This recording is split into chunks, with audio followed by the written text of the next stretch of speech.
Love gospel వీక్షకులందరికీ సర్వశుభాలు తెలియజేస్తూ ఉన్నాం. క్రిస్మస్ ప్రపంచమంతా అన్ని దేశాలు అన్ని ప్రాంతాలు జరుపుకునేటువంటిదే క్రిస్మస్. Date December 25.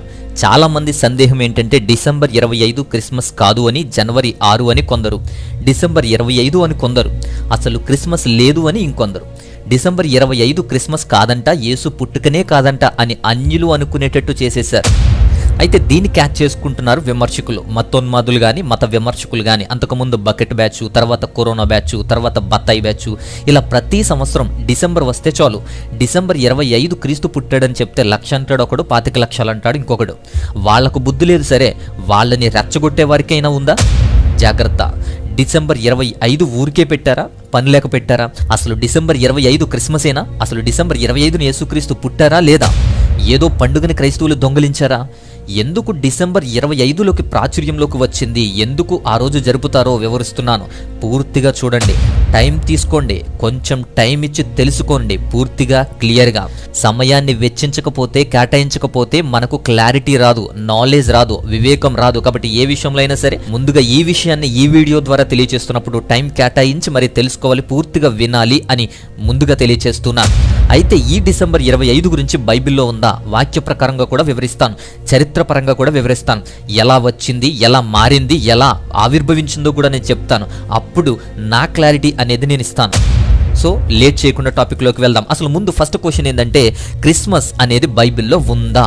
ఉంటే చూపించు అని అధిక ప్రసంగం, పిచ్చి ప్రశ్నలు అంటారు ఇట్లాంటి వాటిని. బైబిల్లో ఎందుకుంటుంది? క్రీస్తు పుట్టిన 300 సంవత్సరాల వరకు కూడా క్రిస్మస్ అనేది లేదు. తర్వాత 336 ఏడీలో ప్రారంభించారు. బైబిల్లో ఎందుకుంటుంది? చిన్నపిల్లల ప్రశ్నలివి. ఇలా ప్రశ్నిస్తూ ఏదో పెద్ద సాధించామనుకుంటారు. బైబిల్ చదివే వారికి, ధ్యానించే వారికి ఇలాంటి ప్రశ్న రాదు. ఇప్పుడున్నటువంటి గ్రిగోరియన్ క్యాలెండర్ అప్పుడు లేదు, జూలియన్ క్యాలెండర్ అప్పుడు లేదు.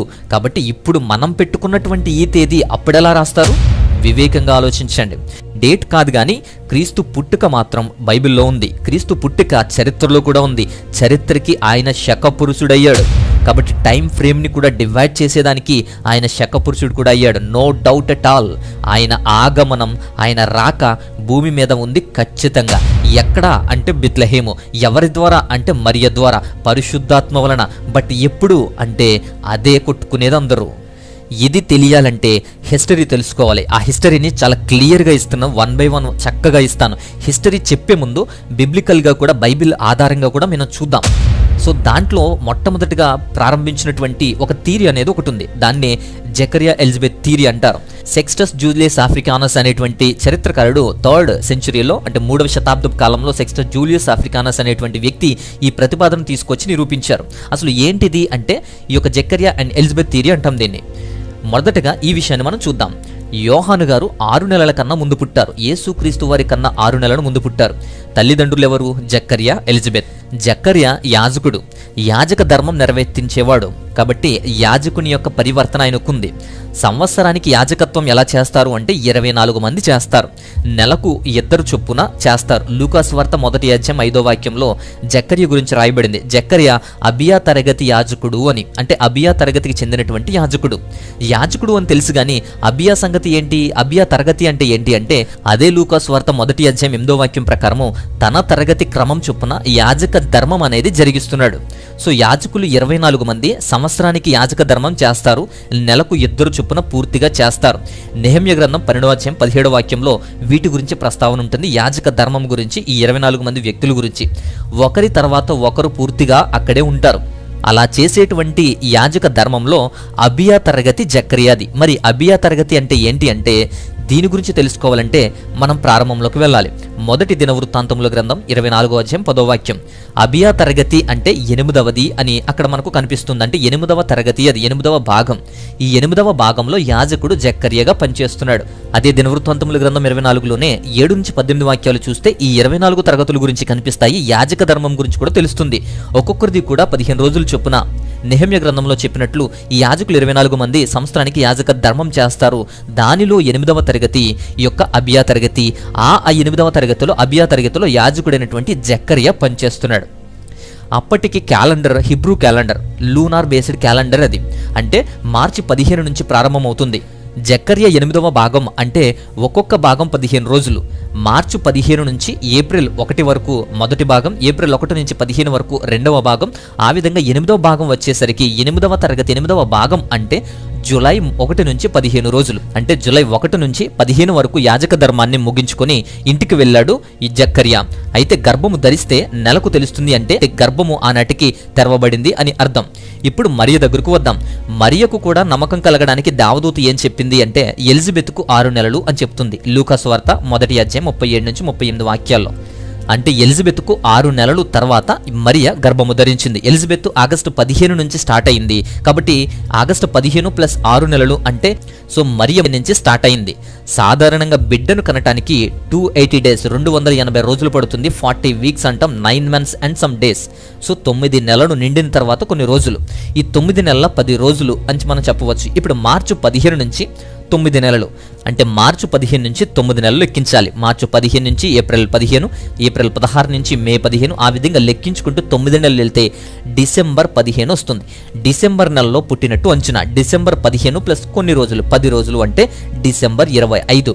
అంటే నెలలు నిండిన తర్వాత డెలివరీ అయ్యింది అని మనకు బైబిల్లో లిఖించబడింది. నెలలు నిండటం డిసెంబర్ 15కు నిండింది. డిసెంబర్ 15 తర్వాతనే జన్మించారు. నెలలు నిండిన తర్వాత గర్భాన్ని ధరిస్తే దాదాపు 10 రోజులు పడుతుంది. కాబట్టి డిసెంబర్ 15 ప్లస్ 10 రోజులు కలిపితే డిసెంబర్ 25. ఈ డిసెంబర్ 25ని యేసుక్రీస్తు వారు జన్మించి ఉంటారు. అందుకే డిసెంబర్ 25ని ప్రామాణికంగా తీసుకున్నారు. డిసెంబర్ 25ని యేసుక్రీస్తు వారి జన్మదినంగా కొంతమంది చిత్రీకరిస్తున్నారు. కాబట్టి దీనికి కారణం ఉంది కాబట్టే ఏదో ఒక డేట్ని పిక్ చేసుకునో సెలెక్ట్ చేసుకునో లేకపోతే ఎవరి పండుగనో దోచుకునో చేయలేదు అని గమనించాలి. సో ఇది first issue. So first point ఇది. అంతేకాదు ఈ యొక్క క్యాలిక్యులేషన్స్లో డిసెంబర్ వరకు కూడా చాలా కరెక్ట్గా పర్ఫెక్ట్గా వచ్చింది. కానీ యేసుక్రీస్తు వారి పుట్టుక తర్వాత 8వ రోజునే సున్నతి చేశారు. అంటే పేరు పెట్టడం, సున్నతి చేయడం, లెక్కలోకి తీసుకోవడం యూదుల గ్రంథాల్లో లెక్కించుకోవడం జరిగింది. కాబట్టి 8వ రోజు నుంచి ప్రామాణికంగా ఆయన లెక్కించారు. కాబట్టి లెక్కించినటువంటి ఆ రోజు నుంచే క్యాలెండర్ని స్టార్ట్ చేశారు. సో పోప్ జూలియస్ అనేటువంటి వ్యక్తి ఈ యొక్క క్రీస్తు పుట్టుకను ఆధారం చేసుకుని క్యాలెండర్ని స్టార్ట్ చేశారు. సో అది జూలియన్ క్యాలెండర్ అంటాం. తర్వాత దాన్ని బేస్ చేసుకునే ఈ యొక్క గ్రిగోరియన్ క్యాలెండర్ అంటాం, ఇప్పుడు మనం వాడుతున్నటువంటిది. సో జనవరి 1వ తారీఖున ఆయన రికార్డుల్లోకి వచ్చాడు. కాబట్టి ఆ తారీఖు నుంచి 8 రోజులు వెనక్కి లెక్కించుకుంటూ వెళ్తే 1, 31, 30, 29, 28, 27, 26, 25, 8వ రోజు డిసెంబర్ 25. సో ఈ విధంగా లెక్కించినా కూడా డిసెంబర్ 25 అనేది మనకు ప్రామాణికంగా యేసుక్రీస్తు వారి పుట్టుకను అంచనా వేయొచ్చు. సో 2. ఇక తర్వాత పాయింట్ ఏంటంటే యేసుక్రీస్తు వారి జననానికి ముందు 6 నెలల్లో యోహాను గారు పుట్టారు అని తెలుసు. నెలను నిండిన తర్వాత కొన్ని రోజులు అంటే జూన్ 25. అంటే యోహాను గారు జన్మించినటువంటిది జూన్ 25న అని మీకు తెలుసా? ఆర్సీఎంలో కానీ కొన్ని ఆర్థోడాక్స్ సంఘాల్లో కానీ జూన్ 24న యోహాను గారి జన్మదినంగా గుర్తిస్తారు. So nativity of the John Baptist అనేటువంటిది మనం చూస్తాం, చాలామంది సెలబ్రేట్ చేస్తారు కూడా. సో అది పక్కాగా చరిత్ర నుంచి వాక్యం నుంచి చక్కగా తీసుకొచ్చిందే. సో ఈ విధంగా లెక్కించిన అంటే జూన్ 24 యోహాను గారి యొక్క జన్మదినం అయితే 6 నెలల తర్వాత యేసుక్రీస్తు వారి జన్మదినం. అంటే 6 నెలలు డిసెంబర్లో లెక్క తెలుస్తుంది. సో డిసెంబర్ 24 తర్వాత ఆయన జన్మించాడు అని తెలుస్తుంది. ఇదంతా ఎక్కడ ఉంది అంటే ద కంపానియన్ బైబిల్ 1974లో అపెండిక్స్ 179లో పేజ్ నెంబర్ 200లో ఉంది. ద కంపానియన్ బైబిల్లో ఇదంతా లిఖించబడింది. అంతేకాదు తర్వాత 3rd సెంచరీలో సెక్స్టస్ జూలియస్ ఆఫ్రికానస్ అనేటువంటి చరిత్రకారుడు అనే వ్యక్తి ఈ ప్రతిపాదన తీసుకువచ్చి నిరూపించాడు. మార్చి 25న మరియ స్టార్ట్ అయింది.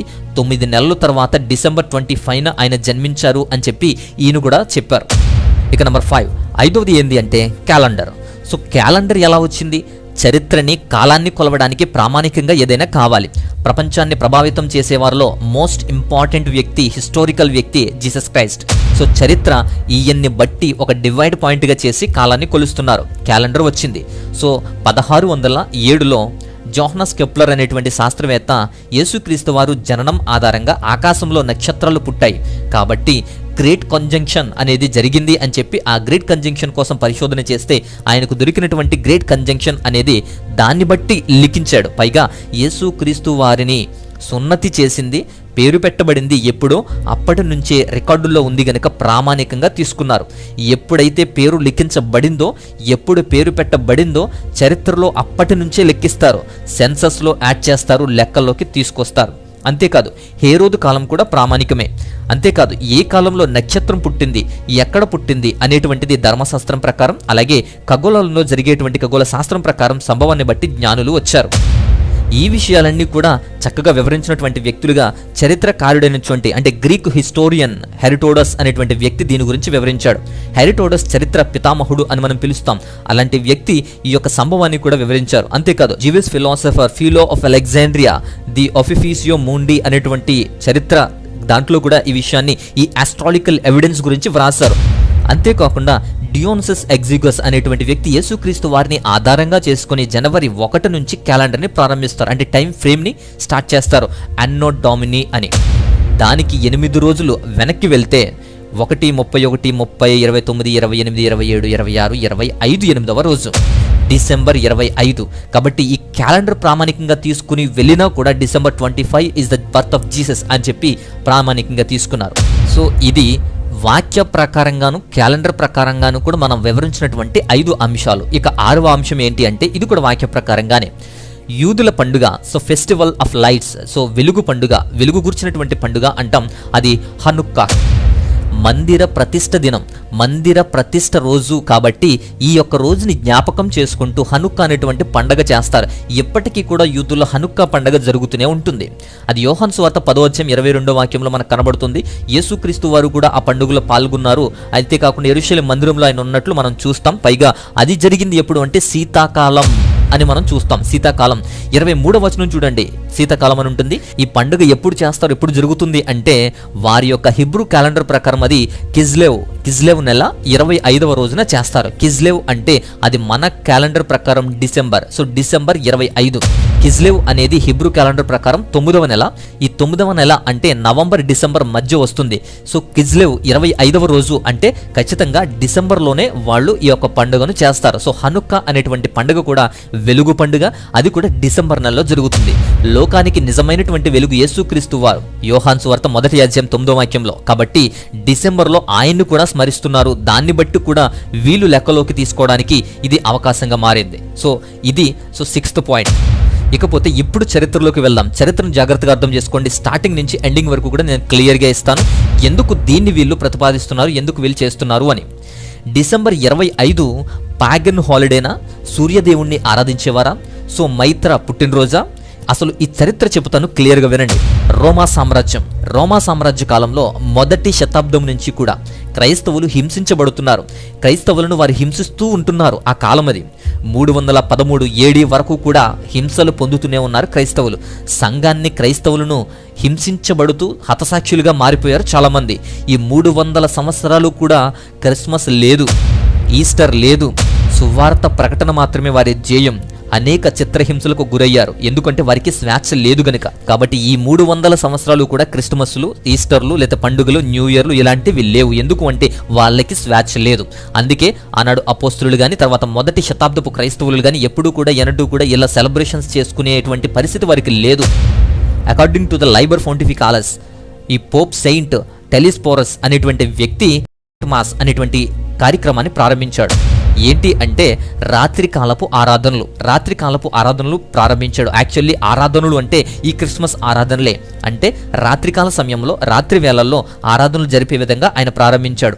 ఆల్రెడీ స్టార్ట్ అయ్యాయి అలాంటి క్రిస్మస్లు రాత్రి వేళల్లో, బట్ రెగ్యులర్గా జరుగుతూ ఉండేవి. ఈ పోప్ టెలిస్పోరస్ వల్లే ఈ రాత్రికాలపు ఆరాధనలు ప్రారంభమయ్యాయి, ఈ క్రిస్మస్ ఆరాధనలు స్టార్ట్ అయ్యాయి అని చెప్పవచ్చు. ఆ తర్వాత కెజరియాకి బిషప్గా ఉన్నటువంటి సెయింట్ థియోపిలస్, ఈ సెయింట్ థిరోపియస్ అనేటువంటి వ్యక్తి 115 నుంచి 181 ADలో ఉన్నటువంటి వ్యక్తి. ఈయన క్రీస్తు జన్మదినాన్ని జ్ఞాపకం చేసుకుందాం, డిసెంబర్ 25 కాలంలో జన్మించి ఉంటారు అని చెప్పి డిసెంబర్ 25న యేసుక్రీస్తు వారి పుట్టుకగా ప్రారంభించారు. క్రిస్మస్ ఆరాధనలు ప్రారంభించారు. మొదటగా ప్రారంభించినటువంటి వ్యక్తులుగా వీళ్ళున్నారు. అంతేకాదు సెయింట్ హిప్పోలిటస్ అనేటువంటి వ్యక్తి కూడా 170 నుంచి 240 మధ్యలో ఉన్నటువంటి వ్యక్తి. ఈయన కూడా దానియేలు గ్రంథాన్ని కోట్ చేస్తూ క్రీస్తు పుట్టుక కూడా 25న జరిగి ఉంటుంది అని చెప్పి మెన్షన్ చేశాడు. అంతేకాదు వీరంతా కూడా ఈ యొక్క టెలిపోరస్, అలాగే థియోఫిలస్, హిప్పోలిటస్ అనేటువంటి వ్యక్తులు డిసెంబర్ 25న ఈ యొక్క క్రీస్తు వారి జన్మదినంగా ముందు నుంచి చేస్తూనే వస్తూ ఉన్నారు. వీరంతా డిసెంబర్ 25ను పాగనిజం, సూర్యదేవుడు యొక్క మిత్ర, ఈ పండుగలు రాకముందే, వాళ్ళు లేకముందే డిసెంబర్ 5ను వాడుతున్నారు, వాళ్ళు చేస్తున్నారు. ఆ తర్వాత రోమా సామ్రాజ్యపు చక్రవర్తి ఎంపరర్ ఆర్లియన్. ఈ ఎంపరర్ ఆర్లియన్ 214 నుంచి 275 మధ్య కాలంలో ఉన్నటువంటి వ్యక్తి. ఈయన స్టేట్ని రిలీజియన్ స్టేట్గా చేశాడు. అంతేకాకుండా సోల్ ఎన్విక్టా అనేటువంటి కల్చర్ని తీసుకువచ్చాడు. దాన్ని సోల్ ఎన్విక్టా అని ఇప్పటి వరకు మనం మాట్లాడుతున్నాం. అదే కల్ట్ ఆఫ్ మిత్రాస్, మిత్ర అనేటువంటి దేవుడిని పుట్టుకురావడానికి కారణమైంది. 274 ఏడీలో ఈ కల్చర్ని తీసుకువచ్చాడు. సెలబ్రేషన్ని స్టార్ట్ చేశాడు. ఊపందుకున్నాయి. డిసెంబర్ 25వ తేదీని ఈ మిత్రాస్ పుట్టినరోజుగా జరపడం ప్రారంభమైంది. ప్యాగన్ ఫెస్టివల్స్గా విపరీతంగా ఊపందుకున్నాయి. క్రిస్టియన్స్ మీద ఈ పెర్సిక్యూషన్ కూడా ఎక్కువైంది. అలా కొంతకాలానికి అంతవరకు చిత్రహింసలు అనుభవిస్తున్నటువంటి క్రైస్తవులు రోమా సామ్రాజ్యానికి కొత్త రాజును చూశారు. రోమా సామ్రాజ్యానికి కొత్త చక్రవర్తి వచ్చాడు. ఆయనే Constantine the Great, the Constantine. 313వ సంవత్సరంలో క్రైస్తవ్యాన్ని ఆహ్వానించాడు, లీగలైజ్ చేశాడు. అంతేకాకుండా స్వేచ్ఛనిచ్చాడు. ఎందుకంటే ద ఫస్ట్ ఎంపరైర్ క్రైస్తవునిగా మారాడు. పాగనిజం నుంచి క్రైస్తవ్యంలోకి వచ్చాడు. మొట్టమొదటి క్రైస్తవ చక్రవర్తి రోమా సామ్రాజ్యానికి ది కాన్స్టాంటైన్. ఆయన ఉన్న టైంలో ఒక సంఘటన జరిగింది. 325 ఏడి ఇటలీలో నికేయా అనేటువంటి ఒక ప్రాంతంలో ఈ అథెనేసియస్ అనేటువంటి వ్యక్తి ద్వారా అలెగ్జాండ్రియాకు చెందినటువంటి ఒక బిషప్ ఈయన ఈ యొక్క అథెనేసియస్ అనేటువంటి వ్యక్తి యొక్క నాయకత్వంలో దాదాపు 1800 మందిని ఆహ్వానించాడు. అంటే ప్రపంచంలో ఎక్కడ ఎలా ఉన్నా సరే 1800 మందిని బిషప్లని ఆహ్వానిస్తే దాదాపు 318 మంది క్రైస్తవులు వచ్చారు. ఈ 318 మంది క్రైస్తవ నాయకులను కూడా బిషప్లను పిలిపించి ఈ అథెనేసియస్ ద్వారా మీటింగ్ పెట్టారు. దాన్నే ద ఫస్ట్ కౌన్సిల్ ఆఫ్ నికేయా అని మనం చెప్తాం. కొంతమంది దీన్నే ద కౌన్సిల్ ఆఫ్ నైజియా అని పిలుస్తారు. సో ఫస్ట్ కౌన్సిల్ ఇది నికేయా. అయితే దీనికి ఇండియా నుంచి కూడా కొచ్చిన్ నుంచి ఒక వ్యక్తి బిషప్ జాన్ అనేటువంటి వ్యక్తి ఈ యొక్క కౌన్సిల్ ఆఫ్ నికేయాకి వెళ్ళారు అని చెప్పి మనకు కనిపిస్తుంది. అలా అన్ని దేశాల నుంచి అన్ని ప్రాంతాల నుంచి వెళ్ళినటువంటి ఆ టీం రాసిందే నికేయా విశ్వాస సూత్రం. ఆర్సియంలో లూథరన్ చర్చెస్లో కూడా ఇది చదువుతూ ఉంటారు. అందరూ కూడా విశ్వాస ప్రమాణాలు చేస్తూ ఉంటారు. సో ఇది వారు ప్రతిపాదించిందే. అయితే ఇక్కడ ఒక్క విషయాన్ని జాగ్రత్తగా పరిశీలించండి. చాలా మంది కోర్స్ అందరూ కూడా డిసెంబర్ 25ని కాన్స్టాంటైన్ మీదకి తోసేస్తున్నారు. అసలు ఆయన ఎక్కడ ప్రతిపాదించారు? డిసెంబర్ 25 అని ఆయన ఎక్కడ చెప్పారు? ఆయన ఎందుకు సెట్ చేస్తాడు? అందరూ ఆయన పేరే చెప్తున్నారు. ద కౌన్సిల్ ఆఫ్ నికేయాలో ఏర్పాటు చేసింది అని చెప్తూ ఉన్నారు.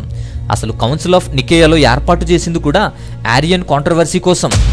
రోమా సామ్రాజ్యపు తూర్పు భాగాల్లో కొన్ని చోట్ల ఈ ఆరియన్ కాంట్రవర్సీలు లేవనెత్తడం వల్ల ఇలాంటి వాటిని చర్చించడానికి ఒక వేదిక కావాలి అని చెప్పి కాన్స్టాంటైన్ ఆ వేదికను ఏర్పాటు చేశాడు. అదే ద కౌన్సిల్ ఆఫ్ నికేయా. ఆ ఇష్యూస్ని కొన్ని సాల్వ్ చేసుకోవడానికి అందులో డిసెంబర్ 25 అనే టాపిక్ లేనే లేదు. ఎంత వెతికినా ఎన్ని వెతికినా నాకైతే కనబడలేదు. యేసుక్రీస్తు వారి గురించి అలాగే ఈస్టర్ గురించి మాట్లాడారు. అంతేకాదు హోలీ ట్రినిటీ అనేది అక్కడే పుట్టింది. అలాగే కొన్ని వ్యక్తిత్వాలను గురించి అంటే యేసుక్రీస్తు వారి యొక్క దైవత్వం గురించి మానవత్వం గురించి కూడా మాట్లాడుకున్నారు. అలాంటివన్నీ మాట్లాడారు. అప్పుడే ఈ యొక్క ట్రినిటీ అనే దాని గురించి ప్రస్తావించారు. అప్పుడే పుట్టింది ఈ పదం. సో ఇలా కొన్ని టాపిక్లు ఉన్నాయి. కానీ డిసెంబర్ 25 గురించి పుట్టుక గురించి లేదు. మరి అందరూ ఎందుకు ఇలా చెప్తున్నారో తెలియదు. ఈ యొక్క కాన్స్టాంటైన్ ఆధ్వర్యంలో ఈ మీటింగ్ ఏర్పాటు చేయడం తప్ప ఆయన కోసం కాదు ఈ మీటింగ్, ఆయన వల్ల కాదు, ఈయన డిస్కస్ చేయలేదు. ఇక ఈ పాగనిజం కల్చర్ని క్రైస్తవుల మీద దాడుల్ని ఆపాలి అనుకున్నారు. ఆయన ఎంపరర్గా ఉన్న కాలంలోనే డిసెంబర్ 25 పాగన్ ట్రెడిషన్ని తగ్గించి క్రైస్తవులకు స్వేచ్ఛ వచ్చింది కాబట్టి క్రిస్మస్ చేయడం ఎక్కువైంది. అంటే ఆయన కాలంలో ఇలా చేయడం ఎక్కువైంది కాబట్టి అప్పటికే ఆ కాలంలో కొన్ని చోట్ల డిసెంబర్ 25 క్రిస్మస్లు జరిగాయి కాబట్టి ఆయన పెట్టింది ఆయనే అనుకుంటున్నారు. ఈ క్రిస్మస్ పెట్టింది ఆయనే అనుకుంటున్నారు చాలామంది. ఆయన ఏర్పాటు చేసినట్టు కానీ పెట్టినట్టు కానీ ఏ ఆధారము ఏ ఎవిడెన్సు లేదు. ఈ యొక్క కౌన్సిల్ కూడా క్రిస్మస్ గురించి మాట్లాడుకోలేదు. బిషప్లు ఒక్కొక్కరిగా ఆ టైంలో క్రిస్మస్లు ప్రారంభించారు. పైగా స్వేచ్ఛ వచ్చింది కాబట్టి క్రైస్తవ చక్రవర్తి ఉన్నాడు కాబట్టి వారంతా కూడా ఊపెందుకుని ఈ విధంగా ప్రారంభించడం స్టార్ట్ అయింది.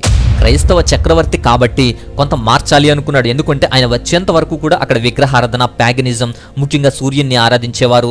ఆ విధంగా అన్యాచారాలతో పాటు వివిధ రకాలైనటువంటి ఇష్టం వచ్చినటువంటి జీవితాలను బ్రతికేవారు. కాబట్టి కాన్స్టాంటైన్ అనుకున్నాడు, it is not good worship sun, we have to worship son of God అనేటువంటి తీర్మానాన్ని ఆయన ప్రతిపాదించాడు.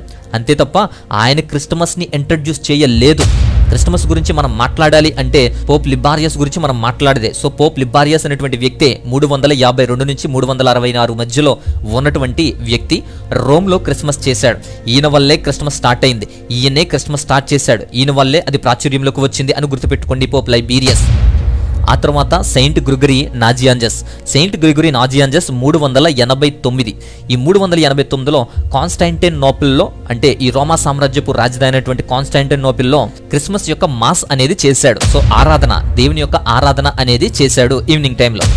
అంతేకాదు సెయింట్ ఆంబ్రూస్ అనేటువంటి వ్యక్తి 397లో ఉన్నటువంటి వ్యక్తి. ఈ 397లో మిలాన్ అనేటువంటి ప్రాంతంలో క్రిస్మస్ అనేది చేశాడు. సో క్రిస్మస్ మాస్ అనేది చేశాడు. అలా అన్నీ కూడా ప్రారంభమవుతూ వచ్చాయి, అన్నీ కూడా ప్రారంభమయ్యాయి. ఆ తర్వాత 529 ఏడీలో క్రిస్మస్ని అఫీషియల్ హాలిడేగా డిక్లేర్ చేశారు. అఫీషియల్ హాలిడేగా డిక్లేర్ చేయబడింది క్రిస్మస్ ఫెస్టివల్ అనేది.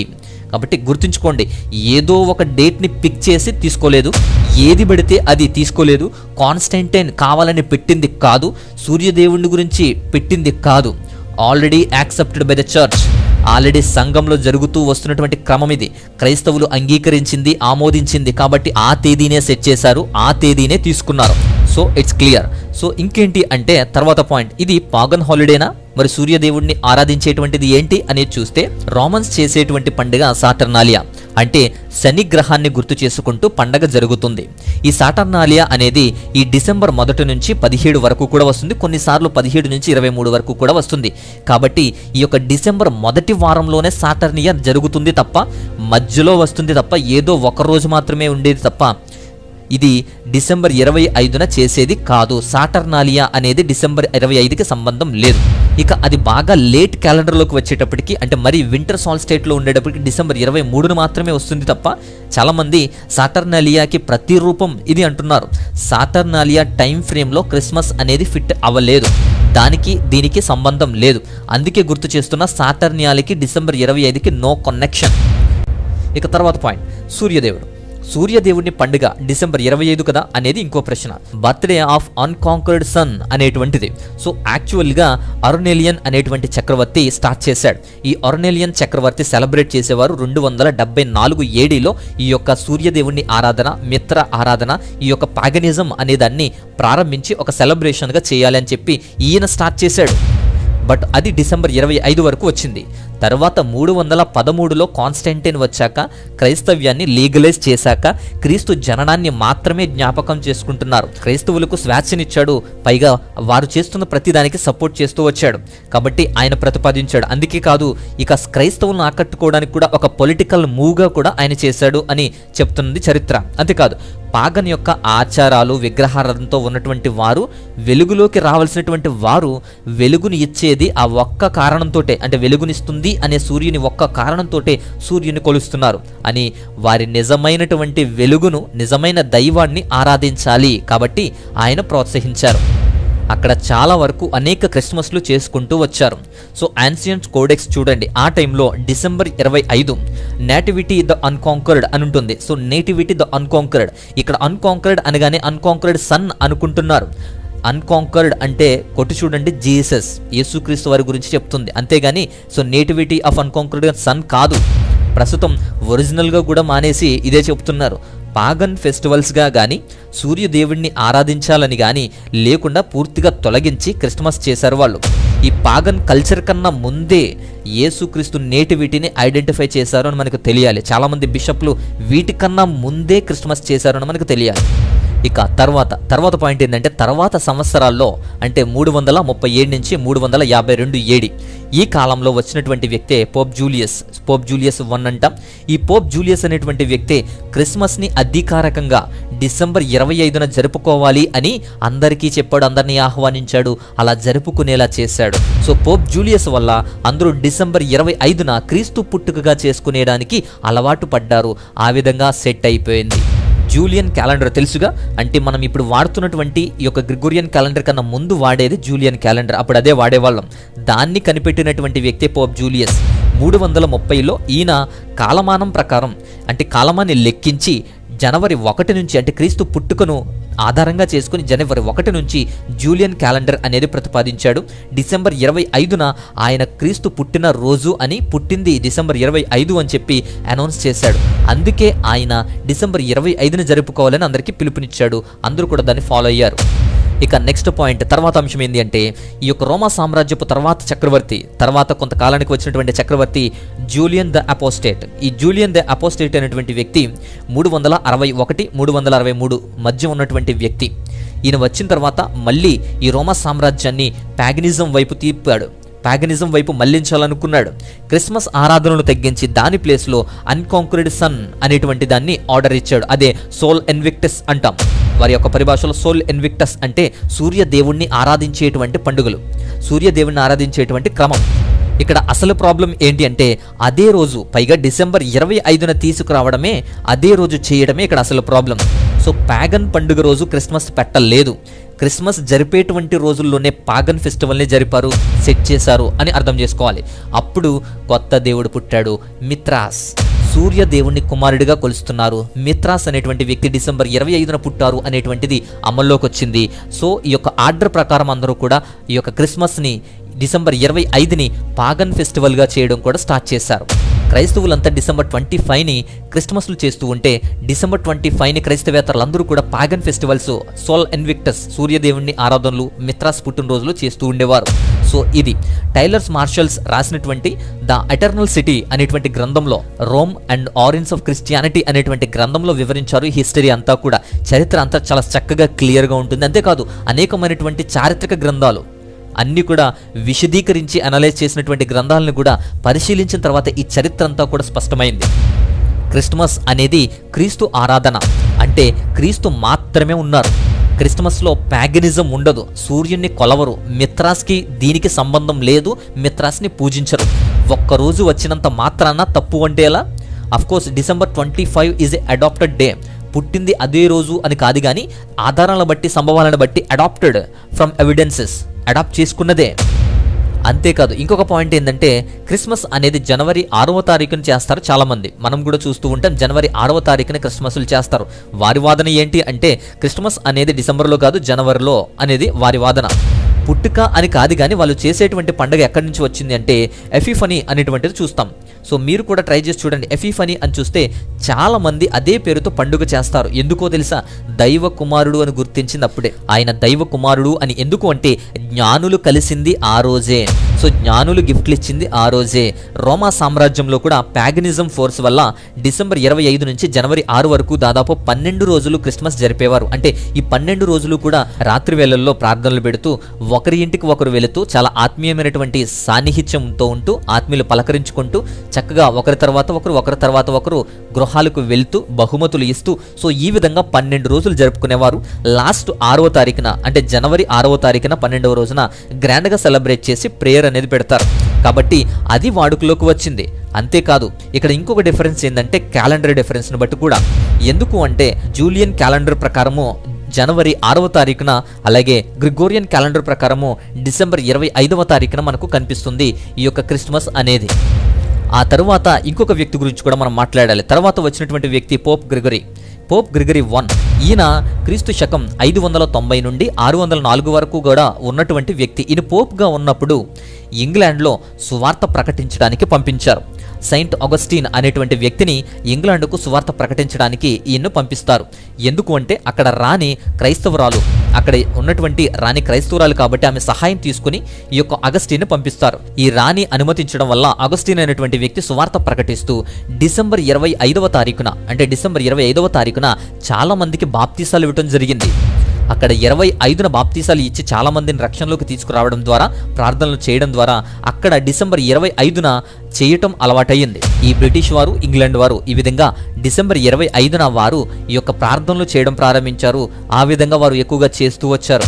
ఈ ఇంగ్లాండ్ వారే వ్యాపారం కోసం ఇండియా వచ్చారు. ఇండియాని 200 సంవత్సరాలు పరిపాలించారు. వారు జరుపుతున్నటువంటి డిసెంబర్ 25 సంబరాన్ని ఈ యొక్క ఇండియా ప్రజలకి కూడా అలవాటు చేసి వెళ్ళారు. ఇప్పుడు ఇండియాలో ఉంది కూడా అదే. సో ఇది దీని చరిత్ర. ఇలా వాటి ఆధారాలు ఇది విన్నాక అర్థమైంది కదా, ఎలా మార్పులు వచ్చాయో, ఎలా నిర్ధారించారో. కానీ డిసెంబర్ 25 అనేది అడాప్టెడ్. బట్ అదే జరిగింది, అప్పుడే పుట్టారు అని చెప్పడం లేదు. కానీ కారణం లేకుండా డిసెంబర్ 25న నిర్ధారించలేదు. డిసెంబర్ 25న క్రిస్మస్గా ఎందుకు పెట్టారు అనేది మాత్రమే ఈ వీడియో ఉద్దేశం. పైగా ఈ చరిత్ర మీకు తెలియాలి, ఎందుకంటే నిస్పష్టంగాను ఎవరికి ఇష్టం వచ్చినటువంటి చరిత్రను వారు చెబుతూ దీన్ని హేళన చేస్తూ ఉన్నారు, అన్యులకు లోకువ చేస్తున్నారు అని మాత్రమే ఈ చరిత్రనంతటిని కూడా వివరించాను. డిసెంబర్ 25నే పుట్టారు, ఆ రోజే చెయ్యమని చెప్పడానికి కాదు, చెప్పను. ఈ డిసెంబర్ 25న పాగన్ ఫెస్టివల్ అని, సూర్యదేవుని పండుగ అని, మిత్రా పుట్టినరోజు అని, సాతర్నలియా పండగ అని, లేదా ఇంకేమైనా కూడా వాటిని అంటగడుతూ వాటి పేర్లు మాత్రమే ప్రకటిస్తున్నారు. క్రిస్టమస్లో వాటికి స్థానం లేదు, క్రిస్టమస్లో వాటిని ఆరాధించడం లేదు. ఈ క్రిస్టమస్ అనేది క్రీస్తు కోసమే ఏర్పాటు చేసిందే, పెట్టుకున్నదే ఆధారాలను బట్టి, కానీ క్రీస్తు కోసమే, వాటి కోసం కాదు, అవి అడ్డు కాదు. అవి ఉన్నంత మాత్రాన్న ఇవి వాటికి వీటికి కలయిక కాదు. ఎందుకు వచ్చింది, ఎలా వచ్చిందో మనకు స్పష్టంగా అర్థమైంది ఈ వీడియో ద్వారా నేను అనుకుంటున్నాను. ఇప్పుడు క్రిస్మస్ చేయొచ్చా చేయకూడదా అనే ప్రశ్న చాలా మందిలో ఉంది. ఇవన్నీ చెప్పా కదా, పాటించమని కాదు, చరిత్ర కోసం. చేయాలంటే క్రీస్తును ఆరాధించేటువంటి క్రిస్మస్ చేయి, ప్రకటించేటువంటి క్రిస్మస్ చేయాలి, కానీ ఈ యొక్క పబ్ సెలబ్రేషన్లు కాదు. అయితే ఇంకొక ప్రశ్న, అవసరమా ఈ క్రిస్మస్ అవసరమా, డిసెంబర్ 25 అవసరమా అంటే అవసరమే లేదు. ఆ రోజే చేయాలని కూడా లేదు. చేస్తున్న వాళ్ళేమీ పాపులు కాదు, చేయకపోతే ఏమీ నష్టము లేదు. అసలు పని మానేసి ఇలాంటి కొసరు పండుగల మీద దృష్టి పెట్టి చేస్తున్నారు, జాగ్రత్త. ఆ టైంలో కాన్స్టెంటైన్ ప్యాగనిజం, ఆక్రమాలు, వారి యొక్క చెడు ప్రవర్తన విధానాలు ఇలాంటివి మానేసి వెలుగులోనికి తీసుకురావాలని, క్రీస్తును తెలుసుకోవాలని చెప్పి సహకరించాడు, ప్రయత్నం చేశాడు. ఎప్పుడైనా independent day, navy day, mother's day, teachers' day, farmers' day ఇలా చేస్తారు కదా, ఆ ఒక్కరోజు వాళ్ళు ఉన్నారని కాదు, ఆ ఒక్కరోజు వాళ్ళకి విలువ ఉంటుందని కాదు, కానీ దేశమంతా ఒక్కసారైనా వాళ్ళని గుర్తించాలి అని, దేశమంతా వారి వైపు చూస్తారని, ఆలోచిస్తారని. డిసెంబర్ 25న పక్కన పెట్టండి. డిసెంబర్ నాటికి ప్రపంచము, దేశము, ప్రపంచ దేశాలన్నీ కూడా దేవుని వైపు చూస్తున్నాయి. సువార్త చెప్పాలన్నా, దేవుని సత్యాన్ని ప్రకటించాలన్నా ఆసక్తిని కలిగించేటువంటి రోజుగా ఉంటుంది. మేబీ కాన్స్టెంటైన్ అందుకే ప్రవేశపెట్టి ఉండొచ్చు, అందుకే దాన్ని ప్రోత్సహించి ఉండవచ్చు. పెట్టడం మంచి ఉద్దేశమే, కానీ రాను రాను ఎలా మారిందో తెలుసా? 3rd century AD, 3వ శతాబ్దపు కాలం, 3rd centuryలో మింత్రా, సాటర్నేలియా విగ్రహారాధనలు విడిచిపెట్టి నిజమైనటువంటి రక్షకుడు లోకానికి వచ్చారు అని ఆ రక్షకుడిని గుర్తు చేసుకుంటూ ఆయన ఆరాధించడానికి డిసెంబర్ 25న ప్రత్యేకంగా ప్రతిపాదించి క్రిస్మస్ చేశారు. ప్రత్యేక ఆరాధనలు మాత్రమే, దేవుని ప్రార్థనలు మాత్రమే, ఒకరి ఒకరు ఆత్మీయత మాత్రమే. ఆ తర్వాత కొంతకాలానికి కాలనియల్ టైం అనేది వచ్చింది. ఈ కాలనియల్ టైంలో కొందరు క్రిస్మస్కి దూరంగా ఉన్నారు, కొంతమంది చేస్తున్నారు, కొంతమంది చేయడం లేదు. కొందరు డిసెంబర్ 25 నుంచి 12 రోజులు ఆ క్రిస్మస్ ప్రార్థనలు జరిపేవారు. జనవరి 6న ఇంతకుముందు మనం చెప్పుకున్నట్లుగా ఆఖరణ ప్రార్థనగా, ముగింపుగా చక్కగా చేసేవారు, ఒక ముగింపు పండుగలా చేసేవారు. అప్పుడు మెయిన్ ఫోకస్ అంతా కూడా యేసు క్రీస్తు వారి కోసమే. మంచి ఆత్మీయతలో ఇతరులతో ఎక్కువ సమయాన్ని గడిపేవారు. బహుమతులు, గిఫ్ట్లు, ఆప్యాయతలు ఇలా కూడా ఉండేవి. కానీ ఇక్కడ మెయిన్ ఫోకస్ అంతా కూడా బహుమతులు కాదు, ఇక్కడ మెయిన్ ఫోకస్ అంతా యేసుక్రీస్తు వారు, ఆప్యాయత. తర్వాత జర్మన్ వ్యక్తులు క్రిస్మస్ ట్రీ అంటూ మొదలుపెట్టారు, స్టార్స్ అంటూ, డెకరేషన్స్ అంటూ వచ్చేసారు. ఈ విధంగా క్రిస్మస్ చెట్లు, నక్షత్రాలు, డెకరేషన్స్ అంటూ వచ్చేసారు. కాబట్టి ఈ వీటి ప్రస్తావన ఎక్కువగా వచ్చేసింది. అయితే స్టార్టింగ్లో వాటికి చాలా దూరంగా ఉన్నారు క్రైస్తవులు, వాటిని కలిపేవారు కాదు, క్రిస్మస్లోకి తీసుకువచ్చేవారు కాదు.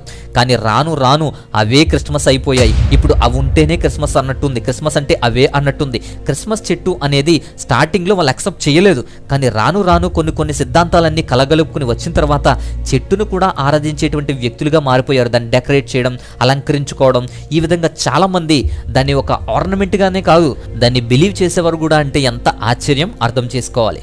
ఆ తర్వాత రాను రాను 19వ శతాబ్దం 19th centuryకి వచ్చారు. 19th centuryలో ఈ కాలమే ఇప్పటి పరిస్థితికి కారణమైంది. క్రిస్మస్ కాస్త సెలబ్రేషన్గా మారిపోయింది. 1843లో క్రిస్మస్ కార్డులు స్టార్ట్ అయ్యాయి. సో క్రిస్మస్ గ్రీటింగ్స్ అంటాం, గ్రీటింగ్స్ అనేవి ఇక్కడి నుంచే మనకు స్టార్ట్ అయ్యాయి. 1843లో క్రిస్మస్ కార్డులు స్టార్ట్ అయ్యాయి. ఆత్మీయ వ్యక్తులతో ఉండేటువంటి టైంని, దేవుని దగ్గర ఉండేటువంటి టైంని మెల్లగా డెకరేషన్ మీదకు వెళ్ళిపోయింది. ఇంట్లోనే పిల్లలతోనే అన్నట్లుగా తయారయ్యింది. ఇంటి డెకరేషన్ మాత్రమే క్రిస్మస్ అన్నట్టుగా తయారయ్యింది. తరువాత 1882లో శాంటా క్లాజ్ అనేటువంటి ఒక క్యారెక్టర్ వచ్చింది. ఈ శాంటా క్లాజ్ క్యారెక్టర్ రావడం వల్ల క్రిస్మస్ అంటేనే శాంటా క్లాజ్ అన్నట్టుగా మారిపోయింది పరిస్థితి. అయితే స్టార్టింగ్లో శాంటా క్లాజ్ని కూడా యాక్సెప్ట్ చేసేవారు కాదు, వారిని కూడా స్వీకరించేవారు కాదు. లేదా ఒక క్యారెక్టర్గా, లేదా ఒక మెసెంజర్గా, ఒక టెస్టిమోనీగా మాత్రమే యాక్సెప్ట్ చేసేవారు. తర్వాత రాను రాను పెరిగింది. అసలు ఈ శాంటా క్లాజ్ యొక్క క్యారెక్టర్ అనేది ఎలా వచ్చింది అనుకున్నారు? సో క్లెమెంట్ క్లెర్క్మూర్ అనేటువంటి వ్యక్తి an account of a visit from the Saint Nicholas అని చెప్పి ఒక గ్రంథాన్ని రాశాడు. దాన్ని ద నైట్ బిఫోర్ క్రిస్మస్ అని, అది చాలా చాలా ఫేమస్ అయిపోయింది.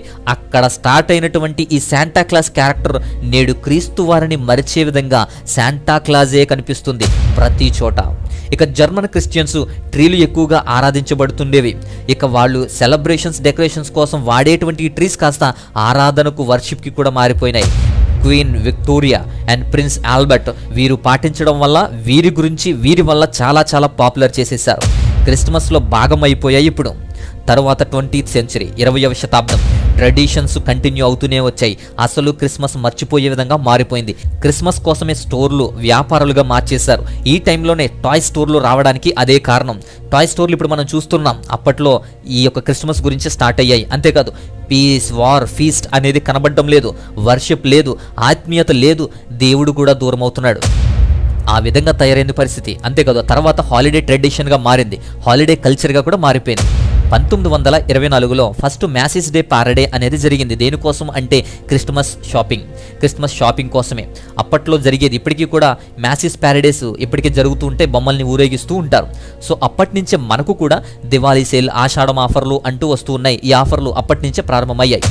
1931 నుంచి ఈ శాంతా క్లాస్ యుగమే ప్రారంభమైపోయింది. అప్పటి వరకు ఒక క్యారెక్టర్గా, ఒక పార్ట్గా, ఒక టెస్టిమోనీగా వాడేటువంటి శాంతా క్లాస్ యుగం ఇప్పుడు బీభత్సంగా వాడడం స్టార్ట్ అయింది. క్రిస్మస్ మూవీలు, క్రిస్మస్ సాంగ్లు ప్రత్యేకంగా రావడం స్టార్ట్ అయింది. 21st సెంచరీ 21వ శతాబ్దం నౌ ఈ రోజు వరకు కూడా ఏ ట్రెడిషన్కి దూరంగా ఉండి స్వస్తి పలకాలి అనుకున్నారో, గొప్ప నిజమైన వెలుగులోనికి రావాలి అనుకున్నారో, ఆ క్రిస్మస్ ప్రారంభించారో అదే క్రిస్మస్లో అనేకమైనటువంటి ట్రెడిషన్స్ ఉన్నాయి. క్రిస్మస్ కార్డులు, గిఫ్ట్లు ప్లేస్లో ఆన్లైన్ క్రిస్మస్ మెసేజ్లు వచ్చేసాయి. ఇంకా విచిత్రం ఏంటంటే మెర్రీ క్రిస్మస్ అనేది పుట్టుకొచ్చింది, పాపులర్ అయిపోయింది. ఇప్పుడు మాట్లాడితే మెర్రీ క్రిస్మస్ అంటారు. నాయకులైనా ఇంకొకరైనా విషెస్ అయినా ఏదైనా సరే. క్రిస్మస్ స్టార్లు, శాంటాక్లాస్ డ్రెస్లు, డాన్సులు, పార్టీలు, సువార్తను అందించే క్రమంలో ఉన్నటువంటి బుర్రకథలు, నాటికలు కాస్త డాన్స్ షోలుగా, పార్టీలుగా మారిపోయాయి. క్రిస్మస్ దేనికోసం, ఎందుకోసం స్టార్ట్ అయ్యిందో, దేనిని విడిచిపెట్టి స్టార్ట్ అయ్యిందో ఇప్పుడు అదే పాగనిజంలా తయారయ్యింది. ఇప్పుడు అదే పాగనిజం నుంచి విడిచిపెట్టి క్రైస్తవులు వెలుగులోనికి వచ్చారనుకుంటున్నారు. కానీ ఇప్పుడు అలాంటి దీనికి సంబంధం లేకుండా పోయింది. నేటికి ఎలా తయారయ్యింది అంటే మనకు అర్థమవుతుంది. ఇతర మతాల వాళ్ళు దేవుని పండుగను, అంటే వారి యొక్క దేవుళ్ళ పండుగను వంకగా చేసుకొని డాన్సులు, తాగుళ్ళు, మ్యూజిక్లు, పొల్యూషను, పాపులేషను ఇంత ఇష్టం వచ్చినట్టు చేస్తున్నారు. పండగ అనేది ఒక వంక మాత్రమే, నిజమైన భక్తి కనిపించకుండా. మరి అది నేడు కల్చర్లో, ఈ యొక్క క్రిస్మస్ కల్చర్లో సంఘాల్లో ఉంటే ఎలా ఉంటుంది? వారికి మీకు తేడా ఏంటి? పండుగ మాత్రమే తేడా. మనుషులు కల్పించిన పద్ధతులు వచ్చేసాయి, పద్ధతి దాటి వెళ్తున్నాయి. జాగ్రత్త. డిసెంబర్ 25 క్రిస్మస్ కాదు. ఆ ఒక్కరోజే కాదు, చేయాల్సిన అవసరము లేదు, చేయకపోతే నష్టము లేదు. కానీ చేసేవారినేమో దుష్టులు, పాపులు, దుర్మార్గులు, లేకపోతే ప్యాగనిజం, విగ్రహారాధన అంటూ ఇంకొకరు తయారవుతున్నారు. చేసేవాళ్ళేమో వీరేమో వారి మీద. దేనికి క్రైస్తవ్యంలో యూనిటీ ఎక్కడుంది? ఆనాడు బిషప్లందరూ కలిసి ఏకంగా కూడుకొని, ఆనాటి అపోస్తులు కానీ, బిషప్లు కానీ, తర్వాత అంతా కూడా ఐక్యంగా ఉండి ఏదైనా సాధించుకునేవారు. అన్నిటిని కూడా వారు రెక్టిఫై చేసుకోగలిగేవారు, ఆ కన్క్లూజన్స్ అన్ని తీసుకొచ్చేవారు. కానీ నేటి పరిస్థితి ఎలా ఉంది? కొట్టుకోవడంతో, విమర్శించుకోవడంతోనే సరిపోతుంది. ఇలా అవమానించేటువంటి పనులు చేయకూడదు, ఇలా అవమానించేలా క్రిస్మస్లు చేయకూడదు. డిసెంబర్ 25న బైబిల్లో లేదు, రాయబడలేదు. ఎందుకంటే యేసువారు ఉన్నప్పుడు ఎప్పుడూ కూడా ప్రస్తావించలేదు. ఆయన బ్రతికి ఉన్న 33.5 సంవత్సరాల్లో కూడా ఎప్పుడు చేసినట్టు కూడా లేదు. ఉపయోగం ఉంటే పరిశుద్ధాత్మ దేవుడు రాసేవాడు, కానీ వ్రాయబడలేదు. ఇది కొన్ని ఆధారాలతో నిర్ణయించుకున్నదే, పెట్టుకున్నదే. కానీ మంచి పనుల కోసం మాత్రమే, క్రీస్తును ఆరాధించుకోవడం కోసం మాత్రమే ఇలా చేస్తారని కాదు. డిసెంబర్ 25 కాదు, జనవరి 6 కాదు, మార్చి 25 కాదు, ఏదో ఒకటి. పరలోక పుత్రుడు రావడమే గొప్ప. ఆయన్ని మానేసి ఆయన వచ్చిన రోజును చెడ్డగా మాత్రం మార్చొద్దు. అలాంటి మంచి కోసం చేసేటువంటి క్రిస్మస్ డిసెంబర్ 25 అయితే ఏంటి, కాకపోతే ఏంటి, వేరే ప్రత్యేకమైన రోజైతే ఏంటి, ఏ రోజైనా చేయొచ్చు. ప్రతిరోజు, ప్రతి నెల, ఆఖరికి ప్రతి సండే కూడా ఒక క్రిస్మస్సే. క్రిస్మస్ చేయకపోతే చేసే వాళ్ళని దూషిస్తున్నారు, చేసేవాళ్ళు చేయని వాళ్ళని విమర్శిస్తున్నారు. వితండవాదం. దేనికి? ఇలాంటి అనవసరమైనటువంటి వాటి కోసమే చేసే పనుల వల్లనే అన్యజనుల మధ్య నా నామం విక్రించబడుతుంది అని ప్రభువారు పలుకుతున్నారు. దేవుణ్ణి ఆరాధించేటువంటి ప్రతి రోజు క్రిస్మస్సే. ప్రార్థించే ప్రతి ఒక్కరూ అనుభూతి పొందుతారు. ఒక పండుగ, ఒక సెలబ్రేషన్ అలాంటి ఆత్మీయతని, అనుభూతిని ఇవ్వవు, ఇంకా దూరం చేస్తాయి. మనశ్శాంతి లేని క్రిస్మస్లు వద్దు. మనశ్శాంతి లేని క్రిస్మస్లు కాదు, మనసు పెట్టి చేయండి, దేవునితో ఉండటానికి చేయండి. క్రిస్మస్ అంటే ఒక రోజుకో, ఒక వారానికో, ఒక సంఘానికో చేసుకునేది కాదు, రోజూ చేసుకునేది. ముందు ముందు మనసుల్లో చేసుకునేది, మార్పు కోసం చేసేది క్రిస్మస్. మార్చేసేది కాదు, సువార్త కోసం చేయాలి, సంబరాల కోసం కాదు. ఎవరు పడితే అది, ఏది పడితే అది చెప్పుకుంటూ వస్తూ ఉండడం వల్ల ఈ చరిత్ర అంతా మీకు ఇవ్వడం జరిగింది. సమయాన్ని వెచ్చించి ఇంతవరకు చూసిన దాన్ని బట్టి మీ అందరికీ క్లియర్గా, స్పష్టంగా వాక్య ఆధారాలు, చరిత్ర ఆధారాలు, ఈ క్యాలెండర్ ఆధారాలు అన్నీ కూడా మీకు వివరంగా అర్థమయ్యాయి అని నేను అనుకుంటున్నాను.